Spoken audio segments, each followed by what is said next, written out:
Hi అండి. Hi అండి, నేను వెంకట్ ఎన్టీవీ. హాయ్ అండి. ముందుగా కంగ్రాచులేషన్స్ బాబు పుట్టినందుకు. Thank you so much. Ambajipeta marriage band, దీంట్లో అంటే మీరు కలర్ ఫోటో ఒక ప్రయోగం చేశారు, తర్వాత రైటర్ పద్మభూషణ్ ఒక ప్రయోగం చేశారు, ఇందులో కూడా మళ్ళొక ప్రయోగం, 2 సార్లు గుండు కొట్టించుకోవడానికి కారణం ఏంటి అసలుకి? కథేనండి. కథని అందరం నమ్మాం. నేను, ధీరజ్ గారు డైరెక్టర్ చాలా ఫిక్స్ అయిపోయాము ఈ కథకి. ఇంకా ఎన్ని రోజులైనా ఇంకా అదేమీ లేదు. కథే అండి, మెయిన్ రీజన్ కథే. అంటే దీనివల్ల డిలే అవుతుంది కదా, అంత డిమాండ్ అవుతుంది దానికి? బట్ నాకు ఇది నా కెరీర్లో చాలా స్పెషల్ సినిమా అండి. నాకు ఇదే నా ఫేవరెట్ ఫిలిం.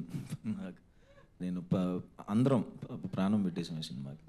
అంటే ఇంకా ఫిక్స్ అయిపోయాం ఆ సినిమాకి. అవునా ధీరజ్ గారు? హలో అండి. బేబీ లాంటి ఒక బ్లాక్ బస్టర్ ఇచ్చారు మీరు, మళ్ళీ ఇప్పుడు కూడా అన్నారు ఇస్తే మళ్ళీ ఒక బ్లాక్ బస్టర్ కొట్టారండి. బేబీని మించి కొడుతుంది అనుకుంటున్నారా? మించి అని కాదండి, అది వేరే జోనర్, ఇది వేరే జోనర్, అసలు కంపారిజన్ కాదు. అంటే ఇంకా సక్సెస్ ఏ రేంజ్లో ఉంటుంది అనేది ఆడియన్స్ చేతిలో ఉంటుంది. బట్ మనం మాత్రం అంతే కాన్ఫిడెంట్గా మన సినిమా అందరికీ నచ్చేలాగా తీసుకొచ్చాము. అంతే కష్టపడ్డాం, అంతే మంచి ప్రోడక్ట్ ఇస్తున్నాం. ఆ నమ్మకం అయితే గట్టిగా ఉంది. అంటే ఇప్పుడు గుంటూరు కారం చూస్తే గుంటూరులో ప్రీ రిలీజ్ ఈవెంట్ చేశారు, మరి అంబాజీపేట అక్కడ చేస్తారా? అది వేర్లేండి, అది మహేష్ గారి సినిమా, హీరో సినిమాకి మనకి ఏముంది లేదు. ప్రీ రిలీజ్ హైదరాబాద్లోనే చేస్తాం. అంటే అరవింద్ గారు అందరూ ఇంకా ఉంటారు కాబట్టి, సో హైదరాబాద్లోనే చేస్తాం. అలా ఏం లేదు. బన్నీ గారి సపోర్ట్ కూడా ఎలా ఉండబోతుంది? మా బ్యానర్లో ఏ సినిమా అయినా బన్నీ గారి సినిమానే కదండి. ఆయన సినిమా చూశాక ఆయన రియాక్ట్ అవుతారు దాని మీద. దుష్యంత్ గారు సార్, ఒక డిస్క్రిమినేషన్ గురించి మాట్లాడుతున్నట్టు అనిపిస్తుంది ట్రైలర్ చూస్తుంటే. సో ఏం బ్యాక్డ్రాప్ అదేనా? అంటే ఇప్పుడు కలర్ ఫోటో కూడా ఒక కలర్ డిస్క్రిమినేషన్ గురించి మాట్లాడారు. డిస్క్రిమినేషన్ అంటే డిస్క్రిమినేషన్ అంటే ట్రైలర్ చూసి మనకు అలా అనిపించవచ్చు, కానీ డిస్క్రిమినేషన్ అంటే బేసిక్లీ కొన్ని రియల్ ఇన్సిడెంట్స్ మీద బేస్ చేసుకొని తీసిన సినిమా. సో డిస్క్రిమినేషన్ అనేది ఉంటుంది. మనం ఇక్కడ అంటే మీ ట్రైలర్ చూస్తే అలా అనిపించవచ్చు, బట్ సినిమా చూస్తే మీకు క్లారిటీ వచ్చేస్తుంది ఏంటి అనేది. 2 స్టోరీస్ కనిపిస్తున్నాయి. అంటే సిస్టర్ ఒక పవర్ఫుల్ క్యారెక్టర్లో కనిపిస్తుంది, ఒక ఎమోషనల్ డ్రైవ్ కనిపిస్తుంది. అలాగే హీరోయిన్ మధ్య ఒక అంటే మనం పరువు తీసినప్పుడు మనం కూడా పరువు తీసే సమాధానం చెప్పాలంటే కథలో ఎక్కడో అక్కడ ఒక ఆన్సర్ దొరికింది. సో ఏం చెప్తారు? కథలో ఆన్సర్ దొరికింది ఆన్సర్ నేను ఇప్పుడే చెప్తున్నాను.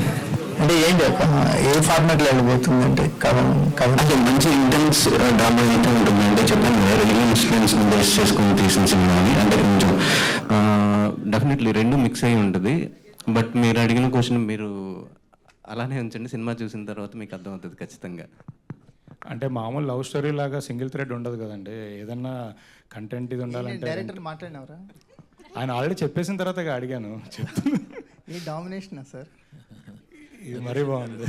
దుష్యంత్ గారు అంటే మీరు ఓకే సార్ చెప్పండి సార్. దుష్యంత్ గారు అంటే ఇందాక కుమార్ గారు అడిగిన దాని ఎక్స్టెన్షనే చెప్పండి. యాక్చువల్గా రంగస్థలం లాంటి సినిమాలు వచ్చినప్పుడు క్యాస్ట్ని డైరెక్ట్గా చెప్పకుండా ఇండైరెక్ట్గా చెప్తూ సినిమా అంతా జాగ్రత్తగా సబ్జెక్ట్ చేశారు. అవును అవును, అర్థం చేసుకుంటే తప్ప ఏ 2 కులాల మధ్య గొడవ అన్నది క్లారిటీ ఉండదు. అవును. అంటే సాధారణంగా సినిమాకి మనోభావాలు అవి దెబ్బతినడం ఇలాంటి వాటి కోసం. ఇప్పుడు బట్ మీ సినిమాలో ఒక కమ్యూనిటీ అయితే ఓపెన్ కథపరంగా, బట్ అవతల కమ్యూనిటీ పరంగా మీరు చూసుకుని ఇబ్బంది లేకుండా డీల్ చేశారా? లేకపోతే అందులో మీరు తీస్తుంది గోదావరి జిల్లాలో, అంటే కమ్యూనిటీ గురించి చెప్పండి. అసలే మీరు తీస్తుంది గోదావరి జిల్లాలో, ఈ శిరోమండలం అన్నది గోదావరి జిల్లాలో ఎంత గడబిడో తెలిసిందే. సో మీరు ఎలాంటి జాగ్రత్తలు తీసుకున్నారు? అంటే నేను గోదావరి జిల్లా అండి. సో డెఫినెట్లీ అదైతే రాదండి. అంటే 2 కులాల మధ్యలో అనే దానికంటే ఇద్దరు మనుషుల మధ్యలో జరుగుద్ది. వాళ్ళిద్దరికి ఒక కులాలు ఉన్నాయి అంతే. సో అది అంటే వెంకటేష్ మహా గారు దీన్ని ఫీల్డ్లోకి వచ్చారు అంటే కొంచెం బోల్డ్గా ఉంటుంది కదా. లేదండి, అంటే ఇందాక మీరు అడిగిన దానికి యాక్చువల్లీ ఒక ఊర్లో జరుగుతున్న కథ చెప్తున్నప్పుడు ఆబ్వియస్లీ ఒక ఊర్లో 2-3 కులాల వాళ్ళు ఉంటారు అంతే తప్ప ఇది మనం కులాల మధ్య ఏం చెప్పట్లేదండి. ఇది కథ ఏదైతే ఉందో దాని ప్రకారం చెప్పాను. ఎవరు హర్ట్ అయ్యేది అంత ఏముండదండి, అంతే ప్రాపర్. తర్వాత ఇంకోటి ఏదో అడిగారు.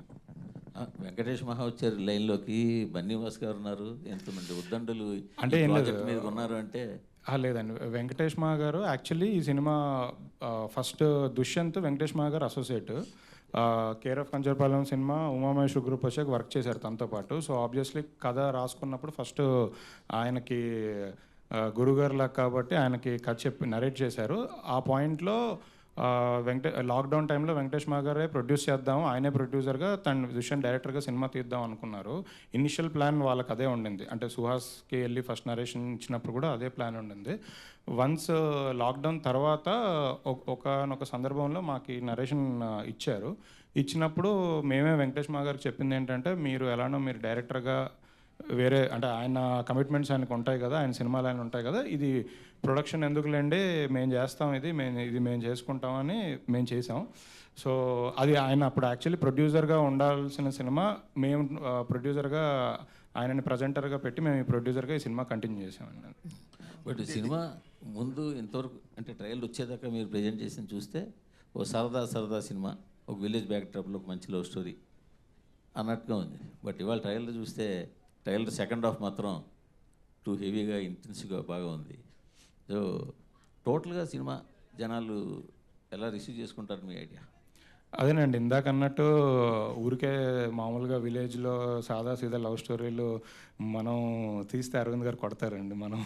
మనం తీస్తే ఇంకేదో ఎవరు ఇప్పటివరకు చెప్పంది ఏదో కొత్తగా చెప్పాలి అనే ఇది, అంటే మన సినిమా ఎప్పటికీ గుర్తుండిపోవాలి అనే ఇంటెన్షన్తోనే తీస్తున్నాం. నిజంగా అలాంటి ఎలిమెంట్సే ఉన్నాయి, అంటే సెకండ్ హాఫ్ కథ అదంతా అలాంటి elements, different elements, high moments అన్నీ ఉన్నప్పుడుగా ఉన్న సినిమానే ఇది. అంటే ఈ సినిమాని ఏ రేంజ్లో ఎక్స్పెక్ట్ చేస్తున్నాం అంటే, బేసికలీ ఇలాంటి సినిమా ఇప్పటివరకు ఇంత ఇదిగా ఎవరు చెప్పలేదు, అంటే ఇంత ధైర్యంగా, అంటే ఉన్నది ఉన్నట్టుగా జరిగింది ఇలానే ఉంటుంది అని. అంటే తను అన్నట్టు తను గోదావరి జిల్లాల అబ్బాయి కాబట్టి అక్కడ నిజంగా పాస్ట్లో, అంటే ఇప్పుడు కాదు, ఒక 20 years బ్యాక్ ఎలాంటి కథలు జరిగేవో ఎలా ఉండేవో అలాంటి ఒక కథను కంప్లీట్గా మనం తెర మీద చూపిస్తున్నామండి, అంతే. సో నాకేంటంటే అందరూ కనెక్ట్ అయ్యే ఎమోషన్స్ ఉన్నాయి. సిస్టర్ బ్రదర్ సెంటిమెంట్ ఉంది, లవ్ స్టోరీ ఉంది, మదర్ ఫాదర్ ఎమోషన్స్ ఉన్నాయి, అన్ని ఎమోషన్స్ ఉన్నాయి. సో అందరూ అన్ని రకాల ప్రేక్షకులు ఒక ఫ్యామిలీ సినిమాకి వెళ్తే అందరూ కనెక్ట్ అవుతారు, అందరూ ఎంజాయ్ చేస్తారని ఫీలింగ్తో, నమ్మకంతో అయితే ఉన్నామండి. సుహాస్ గారు, సుహాస్ ఒక హీరో అనడం కంటే ఒక మంచి నటుడు అనిపించుకోవడానికి ప్రతి సినిమాతో ఒక్కొక్క సినిమాకు ఒక్కొక్క వేరియేషన్ చూపిస్తూ నీకంటూ ఒక ఫ్యాన్ బేస్ని పెంచుకోవడం జరుగుతుంది. సో ఈ సినిమా ట్రైలర్ చూస్తే పుష్కలంగా హిట్ ముందే కనబడుతుంది. సో బ్లాక్ బస్టర్ హిట్ కొట్టబోతున్నారు, ఆ కంటెంట్ అలా ఉంది, అర్థమవుతుంది.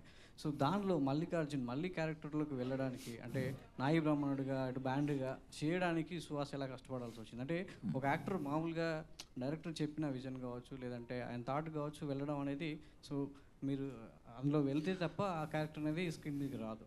సో దానికోసం సుహాస్ ఎలా కష్టపడాలి?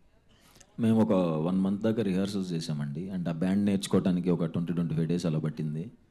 అండ్ క్యారెక్టర్ ఎలా బిహేవ్ చేయాలి, ఎక్కడి వరకు ఉండాలి అన్నదన్నీ డిస్కస్ చేసుకుని తర్వాత ఇంకా డైరెక్ట్ అంబాజీపేట వెళ్ళిపోయి చేసామండి. అంటే సెలూన్ షాప్లో అబ్బాస్ కటింగ్, అంటే ఆడికి కాదు కానీ కటింగ్ ఫ్యాన్ అని చెప్పేసి అనడం జరిగింది. సో అంటే చిన్నప్పటి నుంచి మామూలుగా చూసినట్లయితే సెలూన్ షాప్లో మీరు వెళ్ళుంటారు, చాలా పోస్టర్స్ హీరోలు కనబడి ఉంటాయి. సో అలాంటి జ్ఞాపకాలు ఏమైనా గుర్తొచ్చాయా? యా అండి, చాలా గుర్తుకొచ్చినాయి. ఇది 2007లో జరిగిన కథ. సో చాలా గుర్తుకొచ్చినాయి, చాలా వాటికి కనెక్ట్ అయ్యాం నేను కూడా. చాలామంది కనెక్ట్ అవుతారండి, ఒక్క ఇన్సిడెంట్ గానే కనెక్ట్ అవుతారు. సో ఒక సీన్లో టీజర్లో అల్లు అర్జున్ గారిది, సో అది పెట్టడం జరిగింది. ఇప్పుడు అదే అల్లు అర్జున్ గారి థియేటర్లో ట్రైలర్ రిలీజ్ చేయడం అనేది, సో అదే బ్యానర్లో పనిచేయడం అనేది, సో గీతా ఆర్ట్స్ కాంపౌండ్లో పనిచేయడం, సో ఎట్లా?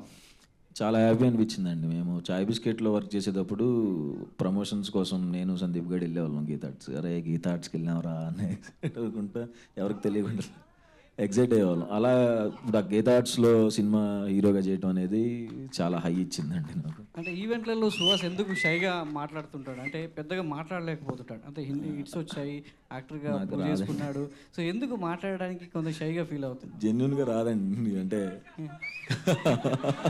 ఎప్పుడు బయటపడతావు ఇంట్రోవర్ట్ నుంచి? అంటే నాకు పదాలు కరెక్ట్గా సమకూరు. అంటే మీకు స్క్రిప్ట్ ఏమన్నా రైటర్ కదా, ఆల్రెడీ రైటర్ పద్మభూషణ్ మీరు. అంతే అంటే సినిమాలో చేయగలను కానీ ఏదైనా బయట కష్టం ఉంది కొంచెం. ధీరజ్ గారు, కాస్టింగ్ విషయంలో మీకు ఒక కన్వెక్షన్ కనిపిస్తుంది. ఎందుకంటే కాంబినేషన్స్ వైపు చూడకుండా బేబీ చూసిన కాస్టింగ్ అలానే కుదిరింది. ఈ అంబాజీపేట కూడా కాస్టింగ్ విషయంలో చాలా కేర్ కనిపిస్తుంది. అంటే కొన్ని మనం మలయాళం సినిమాలు చూసినప్పుడు అనిపిస్తుంది కాస్టింగ్ బాగుందిరా, అంతా నేటివిటీకి తగ్గట్టు ఉన్నారని. ఈ కాస్టింగ్ విషయంలో ఒక కాన్స్టెంట్ ఎఫర్ట్స్ కనిపిస్తున్నాయి మీ నుంచి. దాని గురించి ఏం చెప్తారు? ఈ అమ్మాయిని ఇంట్రడ్యూస్ చేస్తున్నారు, శివానీని ఇంట్రడ్యూస్ చేస్తున్నారు, దాని గురించి. లేదండి, యాక్చువల్లీ కథ విన్న తర్వాత కాస్టింగ్ మీద ఒక 2 months డిస్కషన్ జరిగింది. అంటే హీరో అప్పటికే అంటే సుహాస్ మెయిన్ లీడ్ చేస్తున్నాడు అనేది ఫిక్స్. దాని తర్వాత అదర్ క్యారెక్టర్స్ గురించి బాగానే ఒక 2 months జరిగింది. అంటే ఫస్ట్ లోకల్ని అనుకున్నాము, కొంచెం ఆడిషన్స్ చేసాము, తర్వాత అది వర్కౌట్ అవ్వట్లేదని మార్చుకున్నాము, అన్ని రకాలుగా ప్రయత్నాలు చేశాము. ఎందుకంటే అదే మీరు అన్నట్టు ఫైనల్ కాపీలో అన్ని క్యారెక్టర్స్లో అందరు ఫిట్ అయినట్టుగా కనబడాలి అనేది మెయిన్ ఇంటెన్షన్.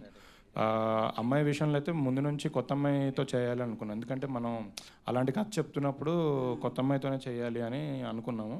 సో దాని గురించి చాలామంది తెలుగు అమ్మాయిలతోనే చేయాలి అని ఆడిషన్స్ అన్నీ చేసి అందులో నుంచి ఫైనలైజ్ చేశారండి. థ్యాంక్ యూ అండి. దుష్యంత్ గారు, అయితే 2007 బ్యాక్డ్రాప్ స్టోరీ అంటున్నారు. సో ఇది రియల్ స్టోరీనా ఏంటి, మీరు చూసిన స్టోరీనా? నేను చిన్నప్పటి నుంచి అంటే నేను పెరిగిన వాతావరణంలో నేను చూసిన కొన్ని స్టోరీస్ని బేస్ చేసుకొని కొంతవరకు ఫిక్షన్ ఉంటుంది, ఒక 50%. సో అదే ఫిక్షన్ ప్లస్ నేను చూసిన కొన్ని రియల్ ఇన్సిడెంట్స్ని బేస్ చేసుకొని రాసి. సుహాస్ గారు, అడగండి. సో అంటే మీరు కలర్ ఫోటో తీసుకున్నా, ఇప్పుడు ఈ మూవీ తీసుకున్నా కూడా కులాల బ్యాక్డ్రాప్లో సినిమా వస్తుంది. సో మీరు దానికి యాప్ట్ అవుతారనుకుని చేస్తున్నారా, లేదా స్టోరీస్ నచ్చి చేస్తున్నారా? కులాల బ్యాక్ డ్రాప్లో అసలు నేను ఏ సినిమా చేయలేదండి. Colour photo colour discrimination. కులం కాదు అది, కలర్. కలర్ కావచ్చు కానీ అంత మంచి డైలాగ్ వేసానా? ఓకే. సో మీ పెళ్ళికి కలర్ ఫోటోలో పెళ్ళికి సంబంధించి కులాలే కదా అక్కడ టాపిక్? కాదండి, సునీల్ అన్న క్లారిటీగా చెప్తారు అందులో. నాకు తెల్లగా ఉన్నోడితోనే ఇస్తాను తప్ప ఇలాంటి నల్లోడికి ఎందుకు ఇవ్వాలి అంటారు. సో ఈ స్టోరీ సెలెక్ట్ చేసుకోవడానికి ఏంటి రీజన్ అంటారు? కథ చాలా బాగుంటుందండి. చాలా ఇన్సిడెంట్స్ కనెక్ట్ అయ్యాను. 2007 ఆ టైంలో గోదావరి దగ్గర జరిగిన స్టోరీస్ అండ్ మన డైరెక్టర్కి జరిగిన ఒరిజినల్ ఇన్సిడెంట్స్ కొన్ని ఉన్నాయి, వాటిని నేను బాగా కనెక్ట్ అయ్యాను. సో అందరూ కనెక్ట్ అవుతారు అనుకునే చేస్తాను. శరణ్య గారు, సో మీరు ఎక్కువగా తెలంగాణ యాసలో చాలా మూవీస్ చూసారు, ఇటు ఫిదా కావచ్చు చాలా. బట్ ఇప్పుడు గోదావరి జిల్లాలో యాసలో సెలెక్ట్ చేసుకున్నారు. సో యాస ఎట్లా వచ్చింది? దాంతోపాటు మీది మెయిన్ రోల్లా కనిపిస్తుంది, హీరోయిన్తో పాటు థర్డ్ రోల్ కంపల్సరీ మీదే హైలైట్ అయ్యేలా అనిపిస్తుంది. ఎట్లా ఉంటుంది మీ రోల్ ఇందులో? టీజర్ అండ్ ట్రైలర్లో చూపించినట్టు సేమ్ అంతే సీరియస్గా కానీ ఫ్యామిలీ లవ్ అంటే నాకు మా తమ్ముడికి ఉన్న ఎమోషన్, పేరెంట్స్తో ఉన్న ఎమోషన్ అలాగే ఉంటుంది. At the same time serious అయితే పద్మ అనే క్యారెక్టర్ ఎలా ఉంటుంది అనేది మీకు అర్థమైపోతుంది సినిమా చూస్తే. అండ్ యాస విషయంలో మేము వర్క్షాప్స్ చేసామండి. ఒక 15-20 days యాస ప్రాక్టీస్ చేయడం కానీ, మాట్లాడడం, డైలాగ్స్ ప్రాక్టీస్ అందరం, నితిన్ గారు, నేను, సుహాస్ అందరం రెగ్యులర్గా ప్రాక్టీస్ చేసాము. సో దట్స్ వాట్ యాస మాట్లాడేటప్పుడు అది ఆర్టిఫిషియల్ రావద్దు అని చాలా కేర్ తీసుకున్నాం. That's all. శివాని గారు ఇక్కడ. ట్రైలర్ చూస్తుంటే నాకు లాస్ట్లో ఒక సాడ్ ఎండింగ్ కనిపించింది. దాంట్లో సాడ్ అంటే మీ క్యారెక్టర్ నాకైతే అనిపించింది. అంటే అది నిజమేనా? సినిమా చూస్తే అర్థమైపోద్దేమో, ఇంకో 9 days ఓపిక పట్టండి. ధీరజ్ గారు, ఇందాక కుమార్ గారు అడిగిన క్వశ్చన్ యాడ్ చేస్తా. ఏంటంటే మీ ప్రీవియస్ ఫిల్మ్స్లో కో ప్రొడ్యూసర్గా అలా ఉన్నప్పుడు బాంబే గర్ల్స్ని, బెంగళూరు గర్ల్స్ని మీరు ఎక్కువ ఎంకరేజ్ చేసేవాళ్ళు, హీరోయిన్స్ని. మన ఇద్దరికి తెలుసు అది. సో ఇప్పుడు రైట్ నో ఏంటి తెలుగు గర్ల్స్ని ఎంకరేజ్ చేయడానికి మీరు వస్తున్న ప్రతి సినిమాలో కూడా తెలుగు అమ్మాయిలు పెట్టడానికి రీజన్ ఏంటి? సడన్గా తెలుగు అమ్మాయిల మీద అంత మక్కువ ఎందుకు వచ్చింది? ఏం లేదండి, అంటే మనం లాస్ట్ టైం అప్పుడు మాట్లాడినప్పుడు అది కమర్షియల్ సినిమాలు, కంప్లీట్గా యాక్షన్ ఆ ఫార్మాట్లో ఉన్న సినిమాలు. అప్పుడు మార్కెట్ అంటే అప్పుడు ఆ కథలకి అప్పుడు గ్లామర్ అది ఉండాలి కాబట్టి అది చేసాం అప్పుడు. బట్ బేబీ కానీ అంబాజీపేట కానీ అసలు కంప్లీట్గా క్యారెక్టర్స్ అండి. అంటే తెలుగు కథలు ఇక్కడ జరిగే కథలే, మన ఆంధ్రప్రదేశ్ తెలంగాణలో జరిగిన కథలే. సో అవి చెప్తున్నప్పుడు ఆ ఒరిజినాలిటీ ఉండాలి, రియలిస్టిక్గా ఉండాలి, రియలిస్టిక్ అప్రోచ్ ఉండాలి అనే ఉద్దేశంతో చేసాం. అంటే మనం బాంబే గర్ల్స్ని తీసుకొచ్చి ఇక్కడ తెలుగు డబ్బింగ్ చెప్పించినా అది అతికిచ్చినట్టే ఉంటుంది. సో బేసికలీ ఆ పర్సనాలిటీలోంచి ఆ బాడీ లాంగ్వేజ్లోంచి ఉండాలని రియలిస్టిక్గా తీసాం. యాక్చువల్లీ ఇందాక శరణ్య గారు చెప్పినట్టు చాలామంది కొంతమంది ఫ్రెండ్స్ క్యారెక్టర్స్ ఒకరిద్దరు తెలంగాణ యాక్సెంట్ బాగా మాట్లాడే వాళ్ళు ఉన్నారు. బట్ ఈ కథకి సెటప్ మన ఈస్ట్ గోదావరి, వెస్ట్ గోదావరి, అమలాపురంలో ఉంటుంది కాబట్టి వర్క్షాప్స్ చేశారండి అందరు ఆర్టిస్టులు. సుహాస్ గారు బ్యాండ్ నేర్చుకున్నట్టే ఒక 2 weeks 3 weeks అందరూ వర్క్షాప్స్ కూడా ఒక 1-2 months చేసి ప్రతిదీ ప్రాక్టీస్ చేసుకొని వెళ్ళారండి. అంటే చిన్న సినిమాలు కదా, ముందే అన్ని ప్రిపేర్ అయ్యి వెళ్ళాలి కదా, అందుకే బాగా ప్రాక్టీస్ చేసి ప్రిపేర్ చేసి వెళ్ళాం. వండర్ఫుల్. అయితే మీరు యాక్చువల్గా స్క్రిప్ట్ ఇచ్చినా ఏమిచ్చినా కూడా అందులో లాఫ్ క్రై డ్రామా ఉందా అని you have very good knowledge of screen writing అంతా. So you yourself are an actor కూడా వన్స్ అపాన్ ఎ టైం. నిజంగా డైరెక్టర్కి కానీ టీమ్కి కానీ స్పేస్ ఇస్తారా పని చేయడానికి, లేకపోతే ఎవ్రీడే ఇంటర్ఫిరెన్స్ ఎక్కువ ఉంటుందా ధీరజ్ది? అస్సలు ఉండదండి. మాకు అంబాజీపేటకు పంపించేసి మీరు చేసుకుని రండి బ్రో అని పంపించారు, అంత ఫ్రీడమ్ ఇచ్చారు. ఎందుకంటే ఆయన చెప్పుకోకూడదు కదా మేము. సుహాస్ మీరు ఎక్కువ అంటే మీ నెక్స్ట్ సినిమా దిల్ రాజు గారితో చేస్తున్నారా? సో అయితే ఇప్పటి వరకు అన్ని ఎక్కువ కూడా మెగా కాంపౌండ్ లేకపోతే చాయ్ బిస్కెట్ వీళ్ళతోనే అసోసియేట్ అవుతున్నారు. ఎందుకని? అంటే నా కంఫర్ట్ జోన్ ఉందా? ఇది నా థియేటర్కి 2వ సినిమా. మీరు colour photo and writer Padma Bhushan ఇది 3 సినిమాలతో కూడా ఇటే అసోసియేట్ అయ్యారు కదా? యా అవునండి. అంటే అలా అనుకోలేదండి వాళ్ళు.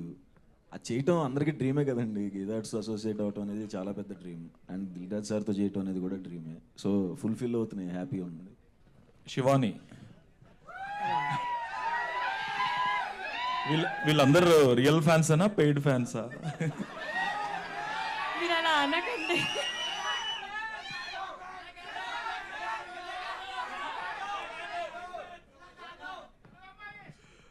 సరే okay, it's you got your answer అండి. తెలుగు అమ్మాయిని కదండి.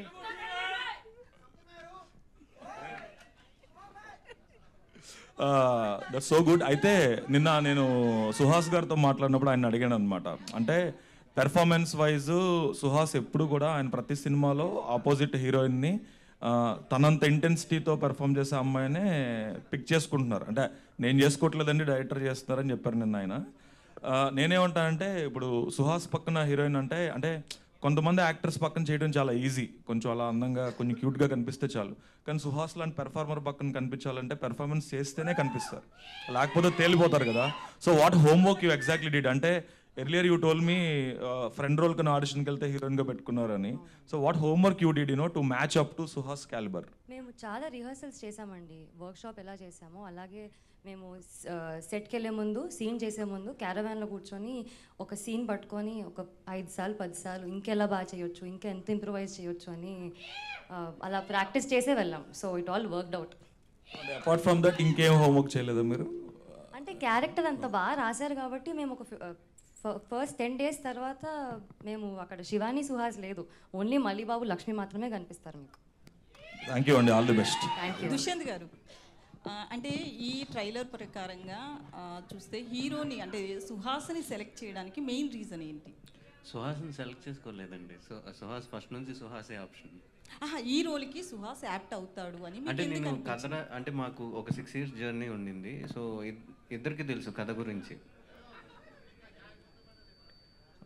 6 years జర్నీ ఉంది, ఇద్దరికి ముందు నుంచి తెలుసు కథ గురించి. సో ఆప్షన్గా అనుకున్న తర్వాత నుంచి ఆప్షన్ అంటే ఏమీ లేదు, ఇద్దరికి తెలుసు కాబట్టి కథ గురించి, వేరే ఆప్షన్ గురించి ఏమనుకోలేదు. సో ధీరజ్ గారు, హలో. హలో అండి. బాగుంది ట్రైలర్. థ్యాంక్ యూ అండి. అంటే మీ బ్యాచ్ ఉంది మొత్తం, ఎస్కేఎన్ గారు కానీ వంశీ గారు కానీ ఇప్పుడు మీరు కానీ వాళ్ళిద్దరూ పెద్ద హిట్లు కొట్టేశారు. ఇప్పుడు మీరు కూడా కొట్టాలని కోరుకుంటున్నాను. షూర్, పక్కా, తప్పకుండా. అంటే చాలా మందిలో ఒక డౌట్ ఉంది. ఇప్పుడు సహజంగా మీ సినిమాలు ఉంటాయి కదా, ఎస్కేఎన్ గారు కానీ, వంశీ గారు కానీ, మీరు కానీ, మీ సినిమాలకి GA2 బ్యానర్లు ఉంటాయి యాక్చువల్లీ. అంటే ఏంటి ఆ పాత్ర? అంటే ఒక ఫైనాన్షియల్గా ఇన్వాల్వ్మెంట్ ఉంటుందా, లేకపోతే మిమ్మల్ని ఎంకరేజ్ చేయాలని చెప్పి బ్రాండ్ వాల్యూ ఇస్తారా మీకు? ఏంటది? అన్ని సినిమాలు ప్రొడ్యూసర్ అరవింద్ గారే అండి. ఆయనే అంటే ఆయన అప్రూవల్తోనే ఏదైనా మేము ముందుకెళ్తాం. కాకపోతే ఇప్పుడు ఉన్న మల్టిపుల్ ప్రాజెక్ట్స్ ఇదిలో ఒక్కొక్క ప్రాజెక్ట్ ఒక్కొక్కరు టేక్ కేర్ చేస్తుంటారు అంతే. అంటే బేబీ కంప్లీట్గా అంటే బేబీ డిఫరెంట్, ఎందుకంటే సాయి రాజేష్ గారు ముందే ఎస్కేఎన్ గారు కథ చెప్పారు, వాళ్ళిద్దరు కలిసి చేద్దామని అనుకున్న తర్వాత అరవింద్ గారు was behind the film. Ambajipeta కథ వెంకటేష్ మా గారు నాకు ఒకసారి చెప్పినప్పుడు నాకు నచ్చి నేను వాసు గారి దగ్గరకు తీసుకెళ్ళాను. వాసు గారు అరవింద్ గారు ఇద్దరు ఓకే అనుకొని సరే ఈ ప్రాజెక్ట్ నువ్వు చూసుకోని మాకు ఆ బాధ్యతలు అప్పుడు చెప్పారు. అంటే అరవింద్ గారు బ్లెస్సింగ్సా, అరవింద్ గారు ఫైనాన్షియల్ బ్లెస్సింగ్సా అని అడుగు. అన్నీ ఒకటే కదండి.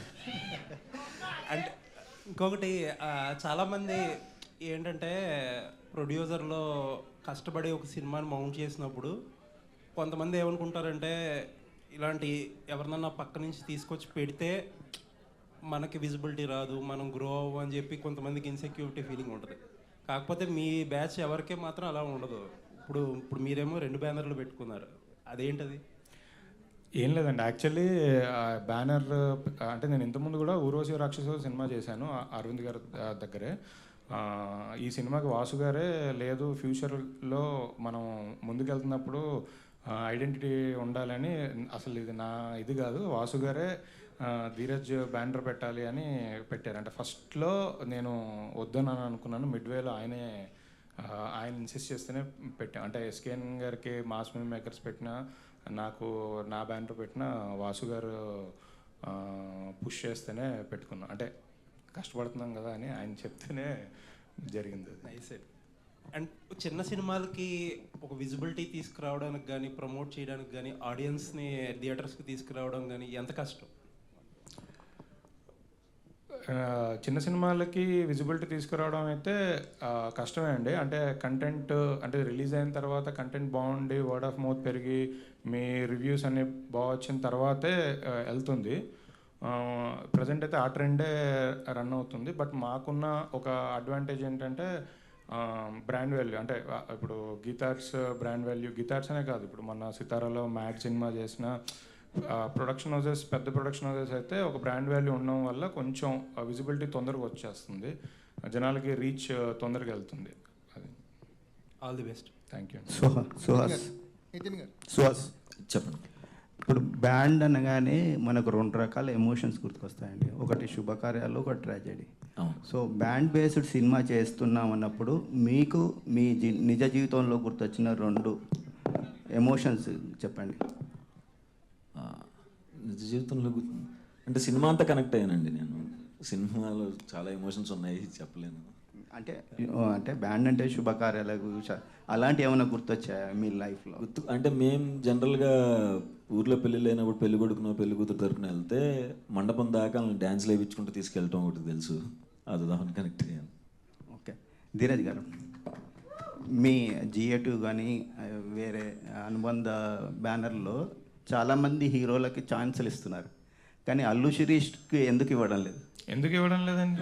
నేను నా ఫస్ట్ సినిమా నేను రెగ్యులర్ గారితో 2 సినిమాలు చేశాను. ABCD సినిమాకి నేనే కో ప్రొడ్యూసరు, ఊర్వశి రాక్షసు సినిమాకి నేనే ప్రొడ్యూసరు. మనం ఎవరికి ఇవ్వక్కర్లేదండి, అంటే ఎవరి ఇది వాళ్ళే చూసుకుంటారు, అలా ఇవ్వడం అనేది ఏం లేదు. నిజంగా కూడా కొన్ని కథలు కొంతమందికి సూట్ అవుతాయి, అలా అంటే ఆయన లవ్ స్టోరీస్ ఎంటర్టైన్మెంట్ బాగా చేస్తారు, ఆయన కథలు ఆయనకు సూట్ అవుతాయి. కొన్ని వేరే ఉన్నాయి, వేరే వాళ్ళకి ఉంటుందండి, అంతే. వెంకటేష్ మహా కథ చెప్పినప్పుడు ఆయన్నే డైరెక్ట్ చేయమని అడిగారా? లేదండి, అది యాక్చువల్లీ వెంకటేష్ మహా గారు కథ చెప్పడం అంటే ఆయన క్యాజువల్గా కాన్వర్జేషన్లో నాకు లైన్గా చెప్పారు, అది నచ్చి నేను కథ విన్నా. బట్ యాక్చువల్ కథ రాసింది ఫస్ట్ నుంచి డైరెక్టర్ అవుదామని కథ రాసుకుంది దుష్యంతేనండి. అసలు వెంకటేష్ మహా గారు అందులో లేరు, అంటే ఆ ఫేస్లో ఆయన ఓన్లీ ప్రొడ్యూస్ చేద్దామని అనుకున్నారు, అంతే. Shivani hi. Hi sir. Hi. Trailer బాగుంది. ఇంత ఫ్యాన్ ఫాలోయింగ్ ఇది ఫస్ట్ సినిమా కదా, ఒక్క సినిమా కూడా ఇంకా రిలీజ్ కాలేదు, కానీ ఇంత ఫ్యాన్ ఫాలోయింగ్ రావడానికి కారణం ఏమనుకుంటున్నారు?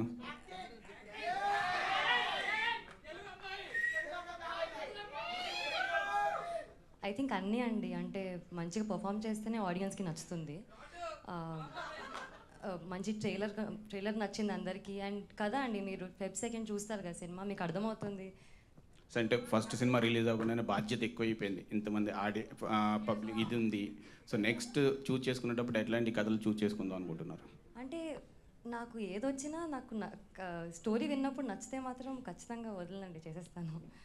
Okay, all the best. Nitin గారు, సుహాస్ మలయాళీ అయ్యుండి కూడా తెలుగు నేర్చుకొని ఆ స్లాంగ్ నేర్చుకొని అక్కడ లోకల్లో మీ ఫ్రెండ్స్ని ఏర్పాటు చేసుకొని ఇన్స్టెంట్గా చాలా వర్క్ చేశారన్నారు. బీయింగ్ పార్ట్ ఆఫ్ అంబాజీపేట ఎలాంటి ఎక్స్పీరియన్స్ని గెయిన్ చేశారు?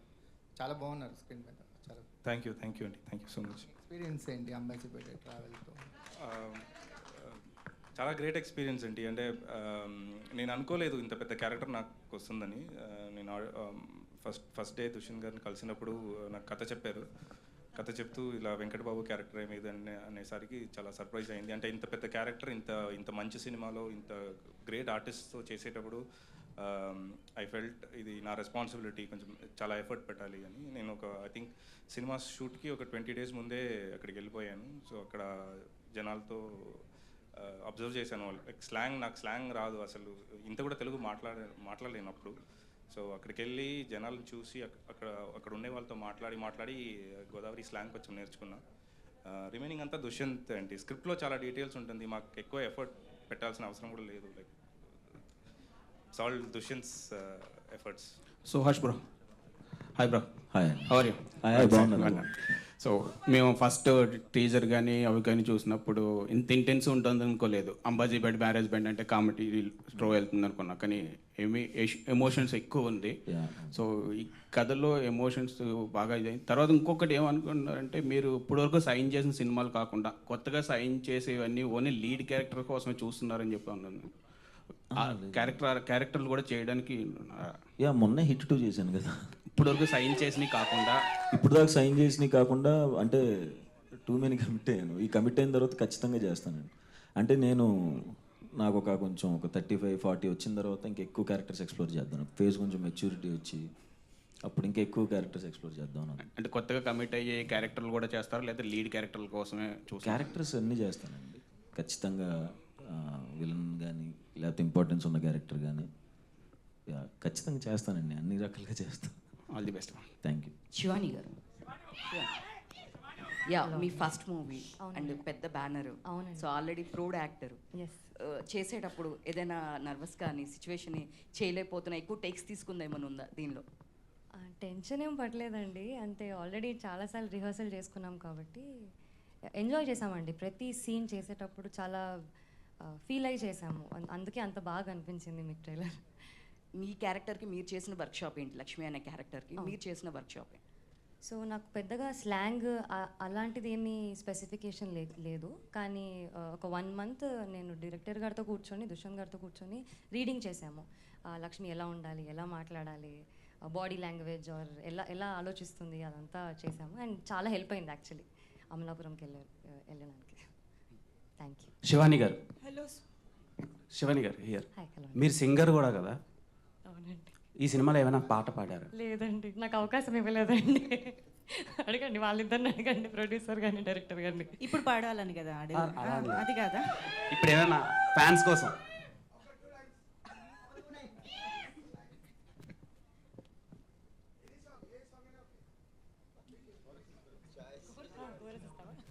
పోన్లేండి, కనీసం ఆప్షన్ అన్నా ఇచ్చారు.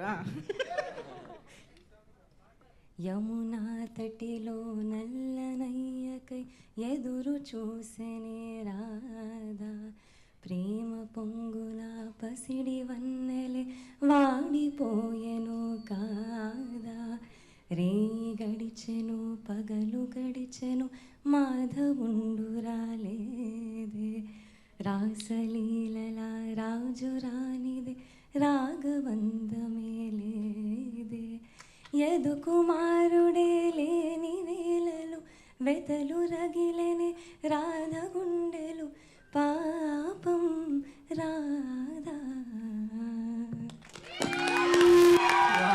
మీలాగే మీ వాయిస్ కూడా చాలా క్యూట్గా ఉంది. థ్యాంక్ యూ అండి, అండ్ థ్యాంక్ యూ. ఈ సినిమాలో సుహాస్ గారితో వర్క్ చేస్తున్నప్పుడు ఎమోషనల్ సీన్స్ని ఎక్కువ ఎంజాయ్ చేశారా, రొమాంటిక్ సీన్స్ని ఎంజాయ్ చేశారా? అన్ని సీన్స్ అండి, ఇంకా చాలా ఇంటెన్స్ సీన్స్ కూడా ఉంటాయి. సో అన్ని సీన్స్ అంత రైటింగ్ చాలా బాగా రాశారండి డైరెక్టర్. సో అది మేము చాలా సీరియస్గా తీసుకొని రెస్పాన్సిబుల్గా యాక్ట్ చేసాము అండ్ అలా వచ్చింది పర్ఫార్మెన్స్. సో ఆల్ సీన్స్ ఒక్కటి అని లేదు, చాలా ఫేవరెట్ సీన్స్ ఉన్నాయి నాకు. ఓకే, సుహాసన్ కంగ్రాచులేషన్స్. Thank you. సో ఫిబ్రవరి అనేది మీకు ఒక లక్కీ మంత్ అనుకోవచ్చా? అంటే ప్రీవియస్గా రిలీజ్ చేసిన పద్మభూషణ్ అదే మంత్లో రిలీజ్ అయింది, మంచి రెస్పాన్స్ అయితే వచ్చింది ఆడియన్స్ నుంచి, ఫ్యామిలీ ఆడియన్స్ నుంచి, ఎల్డర్ ఆడియన్స్ నుంచి. సో ఈ సినిమాకి ఏ టైప్ ఆఫ్ ఆడియన్స్ నుంచి రెస్పాన్స్ బాగుంటుంది అనుకుంటున్నారు? అందరి ఆడియన్స్ నుంచి ఉంటుందండి, అందరికీ ఖచ్చితంగా నచ్చింది, దాంట్లో డౌట్ లేదు. Cinema block buster. మాస్ ఆడియన్స్కి ఎంతవరకు కనెక్ట్ అవుతుంది సినిమా? గట్టిగా కనెక్ట్ అవుతుందండి, చాలా గట్టిగా కనెక్ట్ అవుతుంది. ఆల్ ద డౌట్ లేదు. Super. On this note thank you so much media friends అందరికీ.